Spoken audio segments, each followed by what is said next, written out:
안녕하세요. 승리한 가족 여러분. 오늘은 사도행전 20장 1절로 6절입니다. 사도행전 파트 2의 23번째 강좌로 바울의 전진하는 신앙과 그의 동역자들에 관한 말씀입니다. 승리한 삶을 말씀 중심 예배 중심의 성경 전문 교사를 양육하는 성경 공부 교재입니다. 여러분도 오늘부터 7월입니다. 그래서 7월 달에는 사도행전 20장에서 28장 사도행전 마지막 부분을 저희들 묵상하게 됩니다. 여러분들께서 구독이 필요하신 분들은 아래에 있는 전화번호나 이메일로 연락 주시면 감사하겠습니다. 오늘은 좀 색다르게 첫날이기 때문에 이 파도 모양은 그 바울의 선교 여행의 마지막을 보면서 우리가 거친 파도 속에서도 항상 말씀을 전하는 그런 승리의 산 가족이 되었으면 하는 마음으로 7월 표지로 선정을 했습니다. 지금 나오고 있는 찬양은 주품에 품으소서 어노인팅 마커스의 찬양이고, 잠시 들은 다음에 말씀을 묵상하도록 하겠습니다.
찬양에 대한 링크는 카페나 밴드에 링크를 걸어 놓도록 하겠습니다. 여러분들께서 찬양도 함께 묵상해 주시고, 오늘은 소개할 찬양이 2개가 있으니까 좀 이따 하나 더 들어보시기 바랍니다.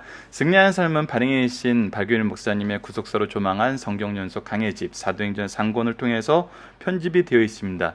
많은 내용이 이 안에 더 있습니다. 그래서 이 부분을 같이 참고하시는 것이 여러분들에게 굉장히 유익합니다. 특히 승리한 삶 리더분들이나 또 이 말씀을 가지고 설교에 활용하고 싶어 하시는 분들, 꼭 이 강해집을 통해서 더욱더 넓은 또 포괄적인 그런 말씀을 참고해 주시길 부탁드리겠습니다. 저희들은 항상 구조에 대해서는 위크스터디에서 살펴보고 있고요. 오늘은 이 부분에 대한 설명은 간단하게 넘어가도록 하겠습니다. 이번 주에 우리가 꾸준히 함께 묵상하는 주제는 뭐였냐면, 복음을 통해 교회가 세워지는 모습을 통해 이루시는 하나님의 언약은 무엇이냐는 겁니다. 바울이 전진하는 신앙과 그의 동역자들을 보면은 항상 이 동역자들은 어떤 사람이었습니까? 각각의 선교지에서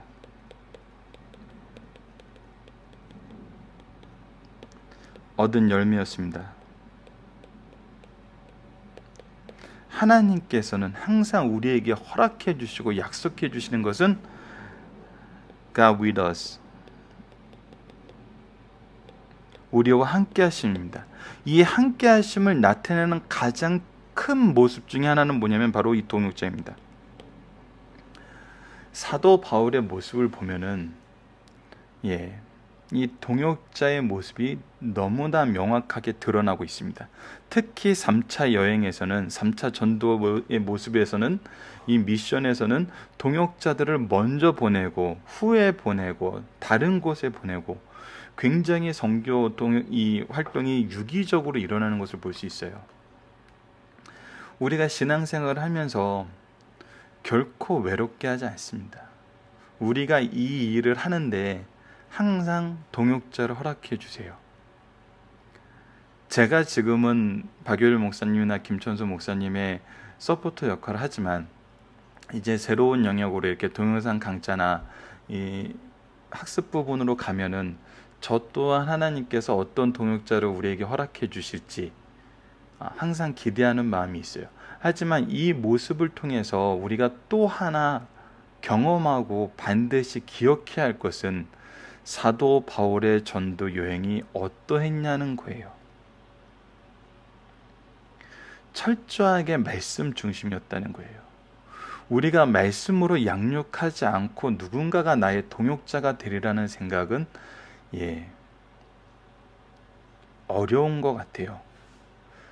루디아의 경우도 바울의 가르침을 받아서 여러 가지 면에서 동역자가 되었고, 우리가 가르치지 않고 도와주는 사람은 하나님께서 어떤 식으로 준비해 놓는 사람이냐면, 어제 나왔던 서기관처럼 그냥 제도적으로 뒷받침해 주는 것뿐이에요. 그가 나의 동역자나 나의 제자가 되진 않아요.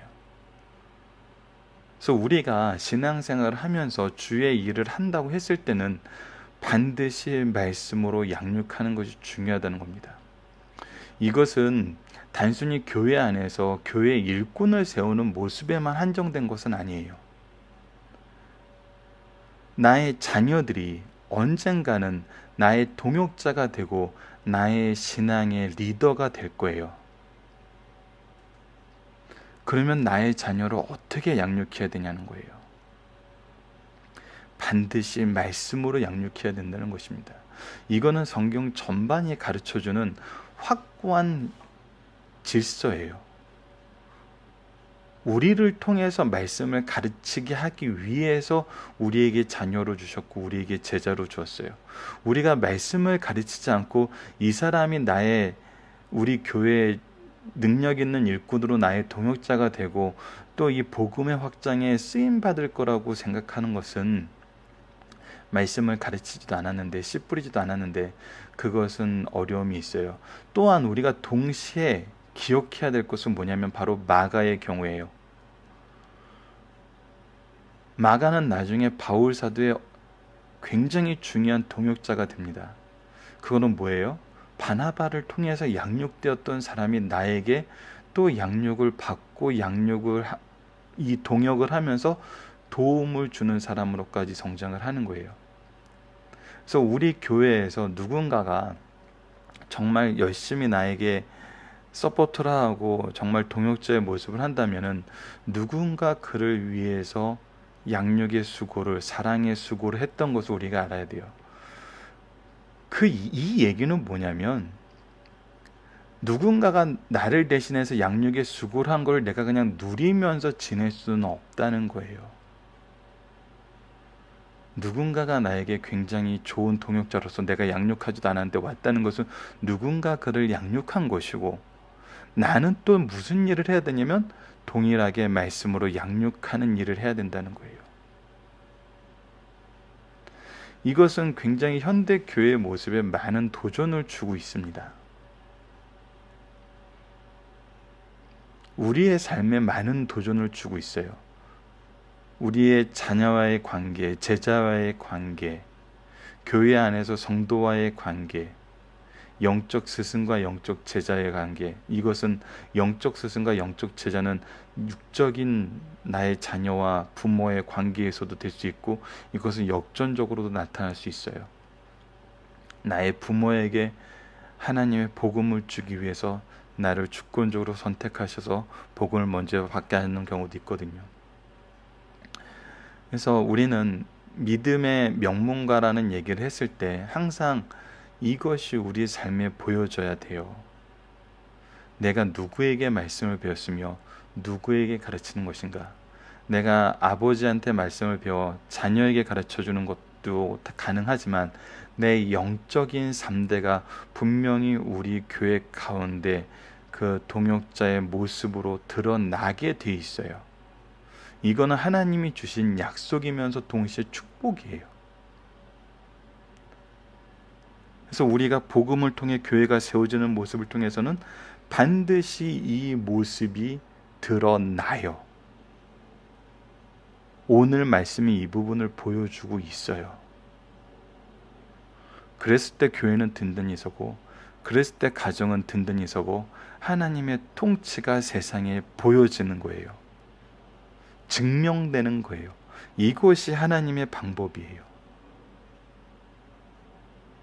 이 모습은 작은 교회도 큰 교회도 우리 가정에도 다 다른 사람의 가정에도 동일한 거예요. 동일한 원리이며 질서이며 하나님의 약속인 것입니다. 이 말씀으로 오늘 여러분들이 함께 확인하면서 묵상하는 시간을 가져보도록 하겠습니다. 바울의 전진하는 신앙과 그의 동역자들, 소요가 그침에 예배소에서 소요가 그침에 제자들을 불러 권한 후에 작별하고 떠나 마게도냐로 가니라. 자, 이 다음 슬라이드에서 우리가 지도 부분을 보고 다시 한번 묵상을 할 거지만 대략적인 것을 여기서 살펴보면은 이것이 참 놀라운 거라는 거예요. 이 에베소에서 3년은 정말 말씀으로 굳건히 세우고 그 말씀의 증거가 나타나고 그 역사심이 이미 분명하게 세워졌어요. 이곳에 있는 제자들은 이제 지금까지 그들이 배웠던 말씀과 경험과 역사심을 통해서 분명히 신앙을 지키고 믿음 안에 설 수 있어요. 그래서 그들을 권면하고 오히려 작별하는 기회가 됩니다. 에베소의 소요는 사람의 악한 계획이었어요. 충돌함이었어요. 그런데 이것을 하나님은 어떻게 쓰시냐면 복음의 전진을 향한 계기로 삼으세요. 이것은 사도행전 전반부부터 나타난 굉장히 놀라운 역사예요. 복음이 서고 복음이 선포되고 그 복음이 확정되고 그 복음 안에서 고난을 받게 되면 그것이 무엇으로 이어지냐면 복음의 확장으로 이어진다는 거예요. 새로운 하나님의 역사의 장으로 우리를 부르심으로 우리가 항상 보게 돼요. 그래서 고난이 우리에겐 정말 고난이나 환난이 아니라는 거예요. 이 참 재밌는 상황이에요. 고난이고 환난인데 고난이고 환난이 아니에요. 이 신비를 우리가 사도행전에서 계속 반복적으로 확인하잖아요. 그래서 오히려 마게도니아로 가서 복음을 더 든든히 세우는 그런 역할을 하게 돼요. 그 지방에 다녀가 여러 말로 제자들에게 권하고 헬라에 이르니, 헬라는 이제 그리스 지역이에요. 지금 지도상으로 좀 이따 보게 되면 고린도 지역이죠.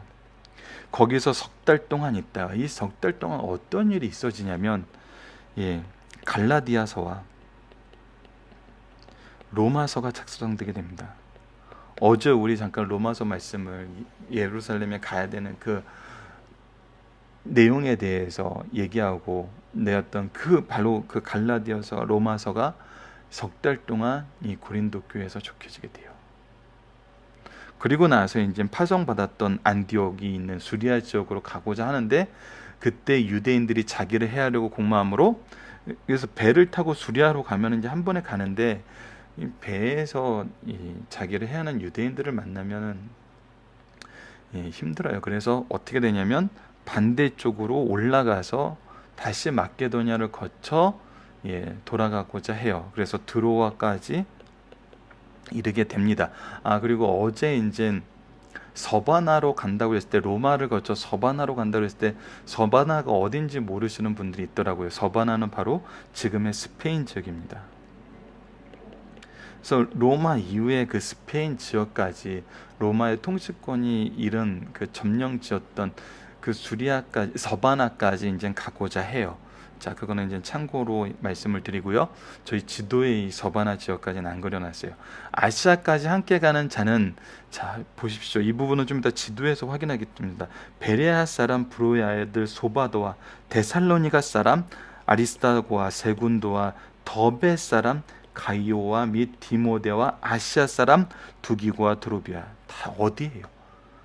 사도 바울이 복음을 전하고 그곳에서 교회를 든든히 세우고 그곳에서 함께 열매를 맺었던 바로 동역자들이에요.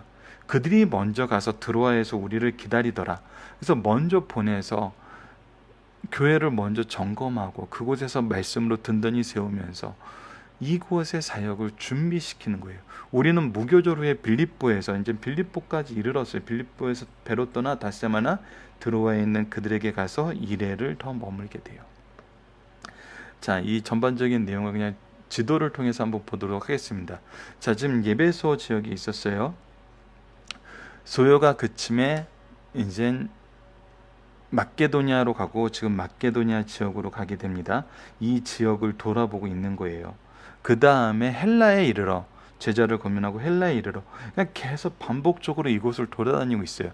고린도가 있는 이 헬라 지역에 거기서 석 달을 지내면서 아까 얘기했던 대로 로마서와 자, 이 로마에서 왔던 형제들에게 고린도에서 우리가 이 브루스길라 아굴라가 함께 사역했던 것도 봤었고 로마의 지역에 있던 유대인들이 오면서 이 로마 지역에 이 얘기를 해주자 로마서를 써서 이 로마 지역의 성도들을 위로하고 갈라디아를 잡고 이 처음 1차 전도 여행이 있었던 지역 이 갈라디아 지역의 교회에 문제가 생겨요. 그 문제는 뭐냐면 이제 거짓 선생들이 들어오기 시작하는 거예요. 그래서 이 헬라 지역에 있을 때 갈라디아를 적어요. 이 부분에 대해서 이제 강해집에 있는 내용을 잠깐 읽어드리도록 할게요. 이 양서신은 기독교 교리로 확립한 말씀입니다. 갈라디아서는 은혜의 복음을 받아들이고 구원을 얻은 백성들이 거짓 교사들에게 속아 넘어가 은혜의 복음에서 이탈하려 하자 이신득이의 교리를 바르게 가르쳐 주신 말씀입니다. 그래서 갈라디아서는 영적 자유의 대헌장이에요. 우리가 믿는 믿음이 예수 그리스도를 통한 온전한 자유를 주시는 믿음임을 우리가 알게 해주는 거예요. 구원은 믿음의 행위를 더함으로 얻는 것이 아니요 오직 믿음을 통해서만 얻는다는 사실을 강조해줘요. 이것이 굉장히 행위가 믿음의 행위를 더하는 것이 아니라 이 믿음 자체예요. 이 믿음 자체도 성령의 은혜고 하나님의 선물이라는 거예요. 어떤 의식이나 행위에 얽매이지 않는 사랑과 자유의 복음이라고 선포했다. 동시에 성도들에게 그리스도께서 가져다준 자유 갈라디아서 5장 1절 안에 살면서 성령의 열매를 맺도록 권유해요. 예. 무엇을 해서 얻는 것이 아니라 이것을 소유한 자들이 얻게 되는 성령의 열매를 가르쳐주는 거예요. 은혜 위에 은혜예요. 우리가 신앙생활을 하는 건 정말 은혜 위에 은혜를 경험하는 거예요.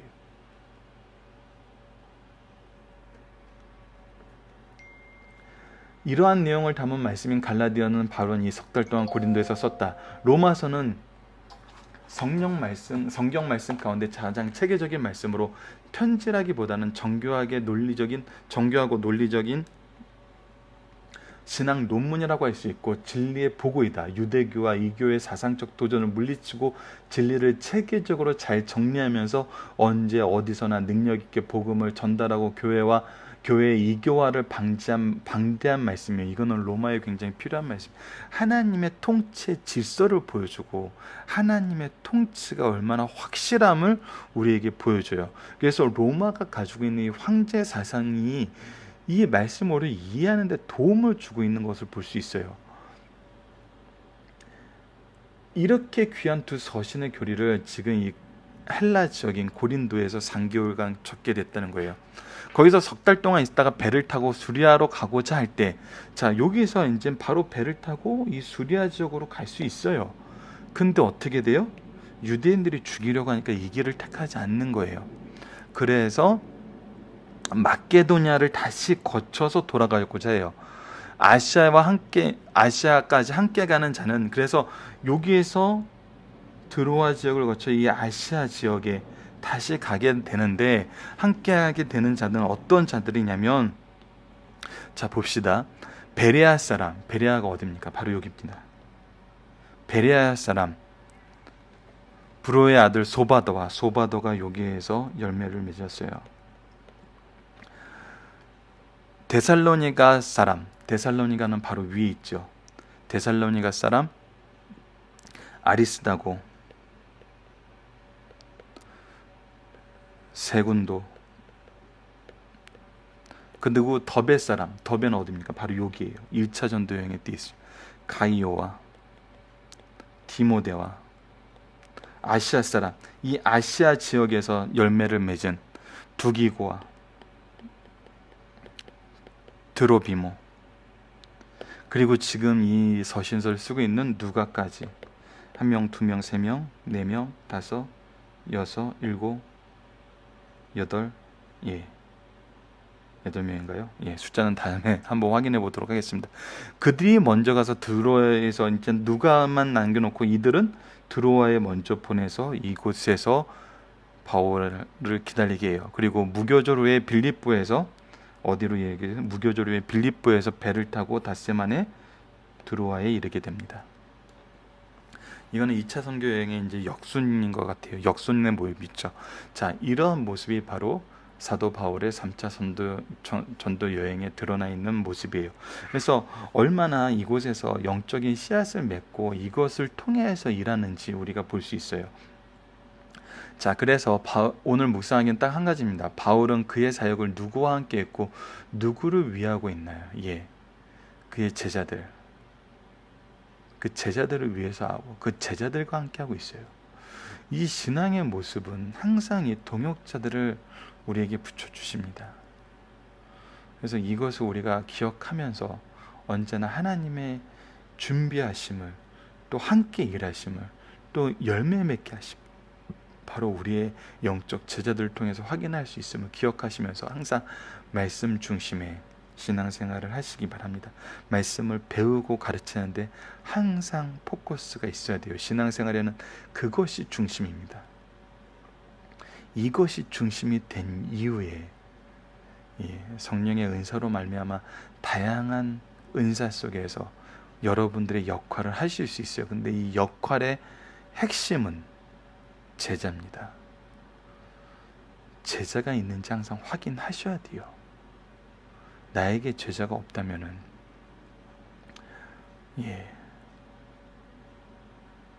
다시 한번 점검하셔야 됩니다.